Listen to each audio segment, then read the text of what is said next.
talking about here today. You have the ultimate PowerPoint right in front of you, the ultimate video screen right here in our midst. I want to take a little bit. I mean, again, we're not in a super rush yet today, to kind of explain to you where we're at and what's happened in the places that you're looking at. We are now on the Mount of Olives. It's one of three kind of crests of mountains the city of Jerusalem sits on. We are here on the Mount of Olives. The Temple Mount sits on the crest of the Mount Moriah, right there in the middle.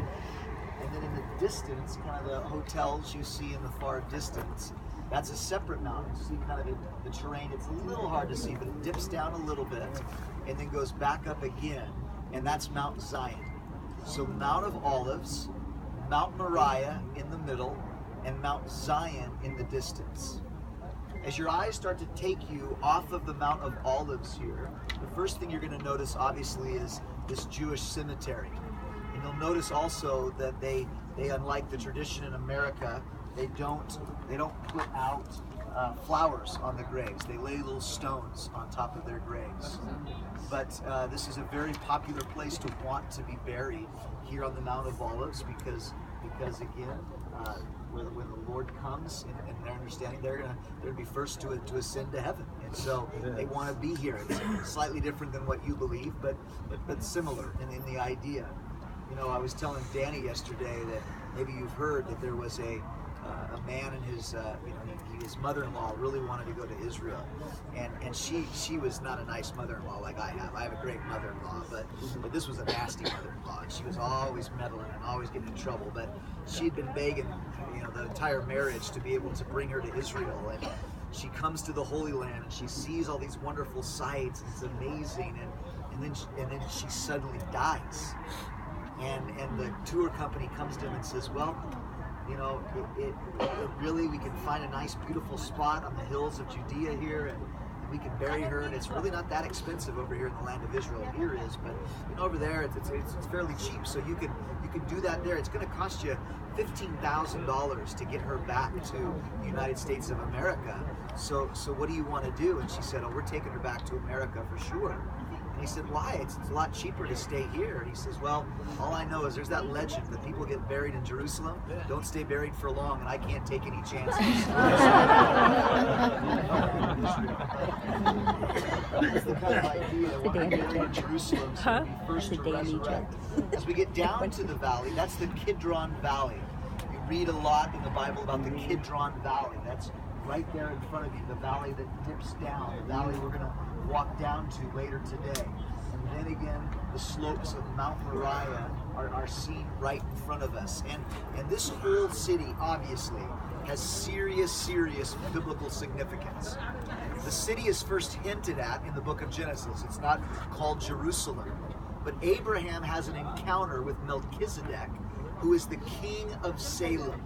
And what it's speaking of is later a Canaanite city that would be named Jebus, but the king of Jerusalem. And so tradition, we don't know it to be sure, but that Abraham first encountered Melchizedek.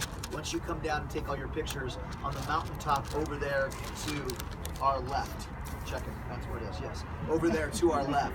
So you can see that. I think maybe on the last day they have a chance to drive you up over there on their way back to the city of Jerusalem after we see the different museums. But that's when this was referenced. It was talked about in the book of Joshua first, called Jerusalem.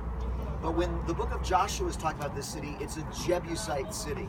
Remember, when Israel came from Egypt, the Canaanites. The Canaanites were different tribes who lived in this land, and one of them were the Jebusites. And the Jebusites had the city of Jebus. Now, it was not the old city you see right here. The Jebusite city is slightly to the left. You can see most of you can. This street that kind of heads up, and buses are going this way, and afterwards we'll give you plenty of time to look around and take some pictures, and I'll be hanging around, and Daniel will be hanging around, and you can ask all the questions you want. But to the left of that modern street, kind of here on the corner, is the old Jebusite city. That city that we were talking about yesterday, where for generations that city was never conquered. Joshua came in with all of his armies, and though they defeated Jericho and Ai and Hazor and all these different cities, the city of Jebus right in the heart of Israel, remained under enemy control. That was true through the time of Joshua. That was true through the time of the judges. That was even true when King Saul was king. He ruled this land, but in the heart of his country was a city ruled by a foreign people. That was until David became king. We've been studying 1st and 2nd Samuel, if you've been at the garden, and we've talked about how David starts out as a general for Saul's army, and then he becomes king over just Judah. Well, this is Judah. This is the tribe of Judah. It's this area that he was ruler over.